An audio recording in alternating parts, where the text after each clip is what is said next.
Hello friends, and welcome back to the Gamer Down. This is your host, Dark Hoses. And today we are looking at City of Heroes. Yeah, it's obvious that I spent a little time in this game. City of Heroes was released on April 28th, 2004. That's been almost 7 years ago. Yeah, it's quite a long time. I only began playing when Going Rogue was released. That was the last expansion for City of Heroes, City of Villains. Yeah, it probably will be the completely last expansion. I doubt they'll have any more expansions, paid expansions after this. Their dev team has kind of dwindled down over the years. One of the most impressive things about City of Heroes are the class combinations and the large variety you have. You know, you can be an ice thrower or a flamethrower or whatever you want to be in this game. A mastermind, my favorite class. And you know, you are given such variety and depth to really customize your character. And of course, one of the best things about this game has always been the character creation. You can literally make your character look anything like you want, you know. You have a huge variety. I wish other MMOs had such varieties as the superhero games, and none come as close as City of Heroes. Look, you can even adjust your breast size. You wouldn't see that in WoW, would you? And just look at the different combinations, you know. I'm just clicking the random button here, and it's randomly generating costumes, and it's just such a huge variety. I mean, you can let your imagination go wild and be whatever you want to be in this game, really. And surprisingly, the population has held up quite well. As I mentioned earlier, I only began playing when Going Rogue was released, and it's been about a year since that was released.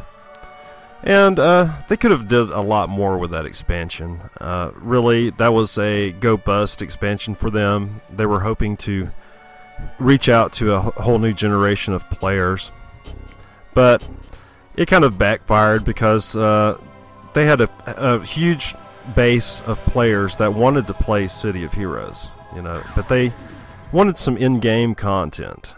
They had leveled up plenty of times, filled up all their slots leveling around, and it kind of fell flat. While the expansion, you know, did bring in new players such as myself, it didn't keep me. I was entertained with City of Heroes and City of Villains for about 6 months solidly, and then I reached the end and I started running out of in-game content myself, and that's the fatal flaw they made. But it's still has a huge population, believe it or not. Quite a few people still play City of Heroes, and they're usually concentrated on 3 of the main servers, like Justice and Virtue, the role-playing server. That place gets packed, let me tell you. Yeah, a lot of role players for this game. But don't get me wrong, City of Heroes is a excellent game, and you'll be entertained for quite a while. And it's a very exciting game, and it's different than any other MMO you're going to play. It's way different than WoW or Rift or whatever is out there even now. It has a style to it, and it has a finesse to it that not many other games have mastered. You will be entertained for a solid 6 months, and they have added in-game content now. There is like the incarnate system, which really buffs your character up to even past like the max level, and it makes you very powerful to do these very hard task force, which are like the dungeons in this game. And it's kind of gated off to people like me who solo all the time. This game, it's very solo friendly up until you get into the incarnate system, and then you have to group. You're pretty much forced to group. there's a weekly task force that you must do to progress your character, and that pretty much shut me out of this game. But I still love this game. I still really love this game, and I'm probably not going to be playing it much longer, or any. I haven't really been playing it for a while now. I've been playing other games and doing videos for other games. But here at the 7-year anniversary of City of Heroes, I thought it would be only right that I dedicate a video to it. City of Heroes had many, many ambitious plans, like these bases here. And you get to see my base. Yeah, they've really have pretty much just become player housing now, but they were so awesome. Just look how awesome my little base is that I have here, and these little things here allow you to transport all over the game. Once you build up your prestige and things like that.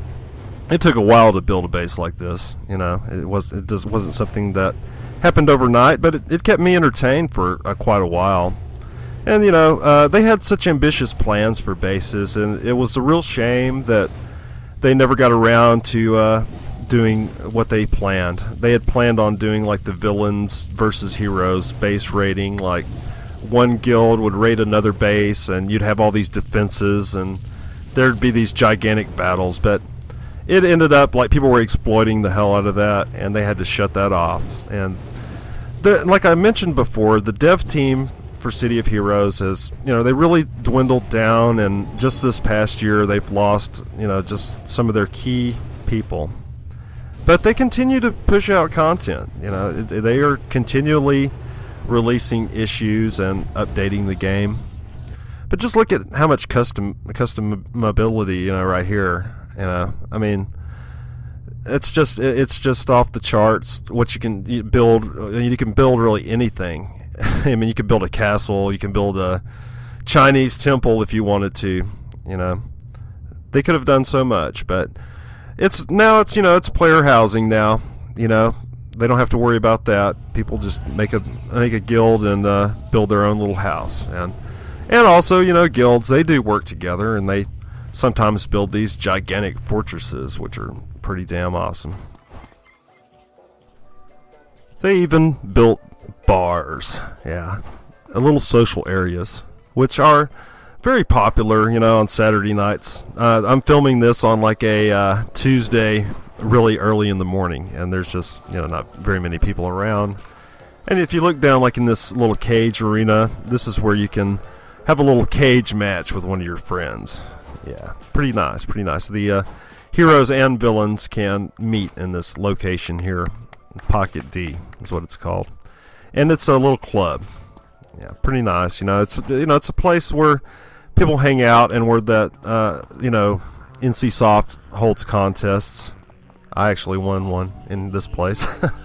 I was real surprised. And anyway, there's even like one person still here on a very early morning.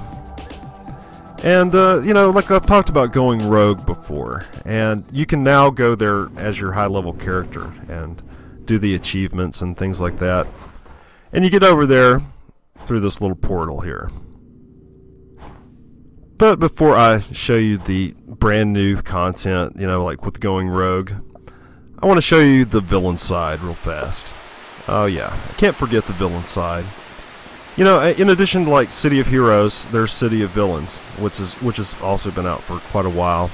And if you play as a villain, you do villain missions, and you can see that everything's a lot more grungy, and there's no heroes on the villain side, and vice versa. There's an area for the villains, and there's the area for the heroes. And you do have contact in a few zones. There's no PvP, world PvP. All of the PvP happens on battlegrounds. So the battlegrounds are all right. They're not bad, but this game is not a PvP game. It's just really not. It's a PvE game. You're even allowed to team up with villains and heroes both together in certain zones. So that makes things a lot easier. It's a lot friendlier. And one thing I haven't mentioned is the community for City of Heroes. They have the best community. That you cannot ask for more from a community. And if you've looked at my chat log, you see that there's a lot of people on this game still. A lot of people still play this game. And it's surprising after 7 years. It has a hardcore following, and there's some people who will play this game until it goes offline. And there's a lot to offer in this game. There really is. You can get with your guild and grind the incarnate system. And like I said, people like me who solo, it just kind of shut me out. But there's so many other things like Architect Entertainment here, where you can literally build your own dungeons and missions. It's one of the most awesome things that was ever put into a video game. And unfortunately, it fell a little flat. It became more of a place where people just created farm maps and places to farm EXP, and the stories were lost. And I wrote quite a few stories for this game, and they didn't get a whole lot of plays because people just have lost interest in this, and the developers have kind of lost interest as well, and they've quit developing the Architect Entertainment. But there's a lot of fun to be had here. I had quite a entertaining time with Architect Entertainment. The name was true to that point. Like this mission here I created, and a lot of people liked it. It was fun just creating this mission, just in itself, and to go play something that you worked so hard on. I even entered one of the contests that they have, like once a year. If they held more contests and things, then Architect Entertainment would be much more popular. But really these days, it's just where people go to farm, unfortunately. And there's a very small community of authors that try to keep it true to its original purpose of being a place to tell stories. But unfortunately, they're a small minority. And if you see this right here, I created all of this. I didn't build the map and all that, of course, but I've made all of these characters here. And I created this entire story. And it was so awesome. It was so cool to be able to do that. When I first saw Architect Entertainment and I saw how it worked and how you could build your own missions, I was so stoked. I was like, man, this is just incredible. But yeah, it was very unfortunate that it lost popularity, and the developers have pretty much written it off as a lost cause. And that is sad. It is sad. It had so much potential, And I want to get over to Pretoria, and I must apologize for the sides of the video being cut off. I had a little graphical problem, alright, this game does not run at the high resolution I need to record Fraps correctly, where the edges aren't shut off. In the beginning, it was working out alright. I was crashing though, and so I had to get to where I wasn't crashing so much. And the new area here, this is from Going Rogue, the area you're looking at right now. And you'll see that it's a much higher graphics quality. And you'll see that the blue boxing is gone as well. And this was the potential that they were going for. Going Rogue is for levels 1 to 20. And if they had only made it for, higher levels, if they'd only made it for the max level of this game, it would have brought back, I believe, a multitude of old players. But instead, they cater to a new audience. It's kind of a Age of Conan experience. You get this really kick-ass graphical content and multiple storylines, which they release with Going Rogue. And then you're kind of plopped back into the old City of Heroes and City of Villains, which is still an excellent game, but it's a step back in graphical quality, and it's a step back into the storylines. And what this Going Rogue is, it's an alternate Earth. If you're a comic book fan, then you're completely familiar with the alternate Earth scenarios. And this is like where the heroes are actually the villains, and there's a lot of story to City of Heroes. There's comic books for the game, and so much lore to this game. that you would be surprised. Enough lore to keep you reading and reading and reading. I have no clue on a lot of the lore, I must admit. I have a clue on a lot of it, but it's very deep, very, very deep lore. Now, if you're completely new to the City of Heroes, how questing works in this game, they're called missions. And what you do is you select your contacts off your mini-map at the very top. And what you can do after you've established a relationship with them is you can call them on the phone, so you don't have to go to that contact every single time. And that's pretty nice. And the max level characters, you can do tip missions, which also, you know, they enforce your hero status, or you can start going towards being a villain, and vice versa.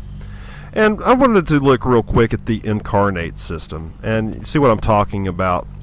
As you do the higher level task force and kill the higher level mobs and things like that, you get rewards which allow you to slot these really awesome, they're called enhancements. Yeah. Sorry, it's been a while since I have played City of Heroes, I must admit. I have been off playing other games.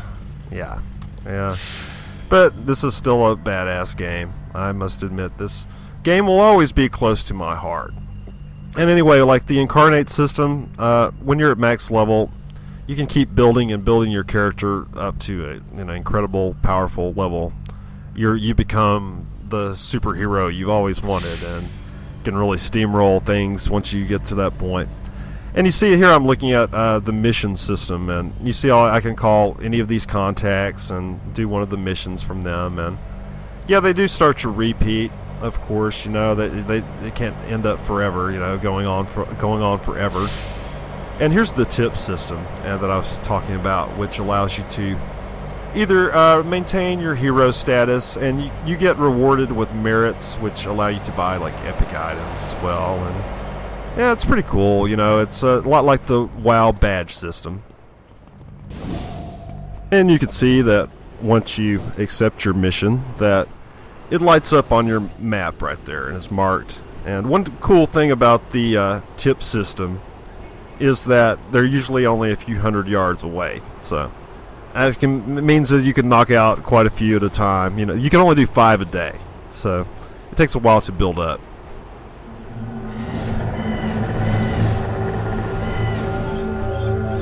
Now I just want to show you a little bit of a mission and some of the combat and things like that, what you can expect.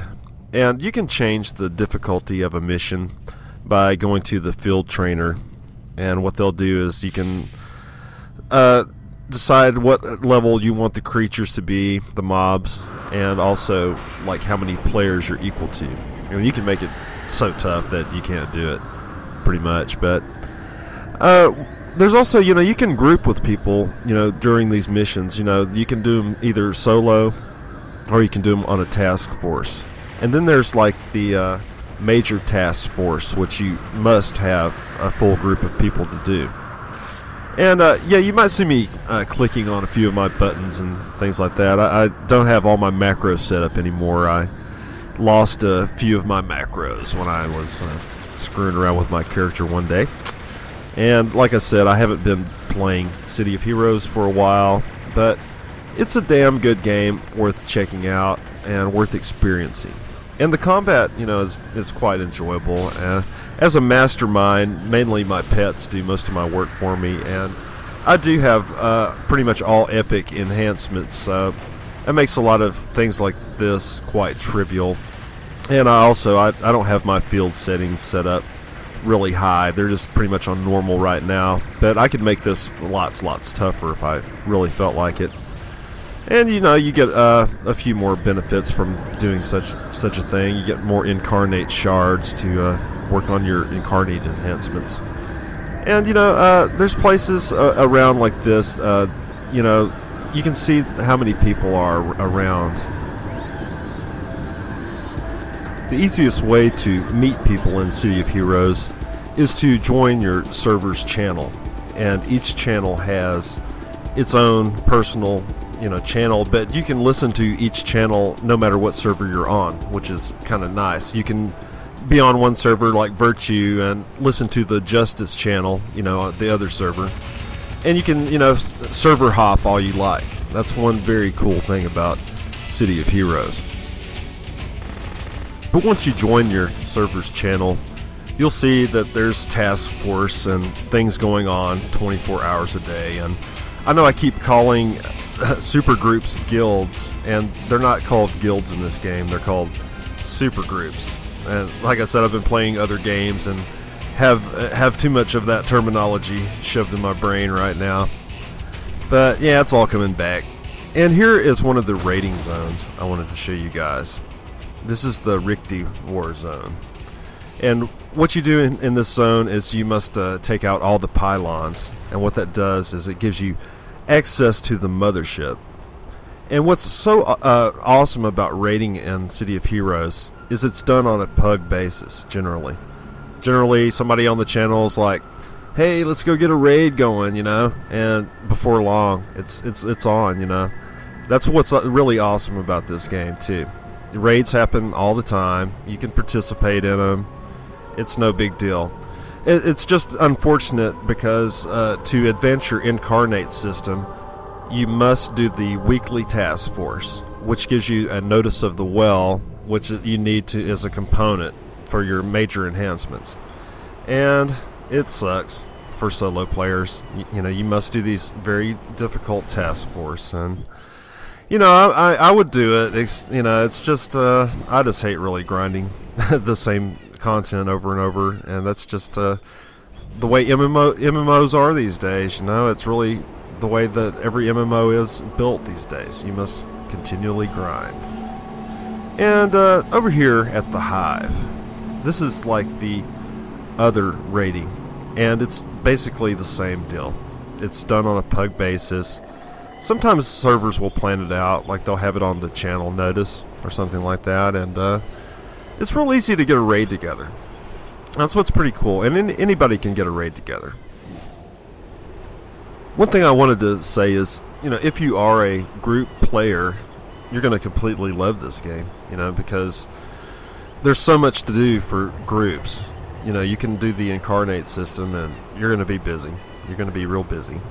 And, you can do the tips together, and, there's quite a bit of things to do as a super group. And here's where the actual raid happens. For Hamadan is what it's called. And it's a pretty lengthy raid, and it's pretty cool. It has its mechanics, and it's not too overcomplicated. Oh, another thing I wanted to mention is the world events for City of Heroes. They do it right. I mean, they have the best world events ever. And one world event, and it kind of happens on a regular basis, is a Richti invasion, and it's just where a whole zone gets, slammed by aliens. It's really awesome. And what game would not be complete without an auction house? Yeah, they have a cool auction house too. They are connected to all the other servers, so all the servers share the auction house. So you're never stuck without having an economy. It's a shared economy, so that's all right with me. So this has been a 7-year look at City of Heroes. I hope this gave you some information, and there is a free trial, so you have nothing to lose for trying this game. It's definitely worth trying. I tried the free trial, and it got me hooked, and I played for quite a while. It'll keep you busy for quite a while too.